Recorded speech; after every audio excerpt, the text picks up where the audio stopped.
ٹک talker Hareem Shah نے کہا ہے کہ پاکستانی مردوں کو بیوقوف بنانا منٹوں کا کام ہے۔ سوشل میڈیا پر حریم شاہ کے ایک پرانے پوڈ کاسٹ انٹرویو کا ویڈیو کلپ وائرل ہو رہا ہے، جس میں حریم نے پاکستانی مردوں کی خامیوں پر بات کی۔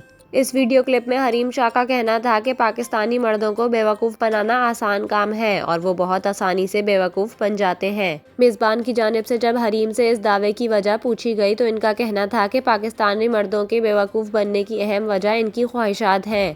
حریم نے مزید کہا کہ پاکستانی مردوں کو ان کی خواہشات کی وجہ سے بیوقوف بنایا جا سکتا ہے۔ اگرچہ تمام پاکستانی مرد ایسے نہیں ہوتے، لیکن اس کے باوجود جو لوگ خواہشوں کے پجاری ہیں وہ خواجہ سرا بیواؤں، طلاق یافتہ عورتوں، بچوں، حتیٰ کہ شادی شدہ عورتوں کو بھی نہیں چھوڑتے۔ ٹک ٹاکر کا کہنا تھا کہ ایسے مرد عورتوں سے زیادتی، ان پر تشدد کرنے کے ساتھ بیویوں کے ساتھ ناانصافی کرتے ہیں، لیکن اس سب کے باوجود ان کی واہ واہ ہوتی ہے۔ اگر غلطی عورت کرے تو اسے ذلیل کیا جاتا ہے، ایک غلطی پر عورت پستی کی طرف چلی جاتی ہے۔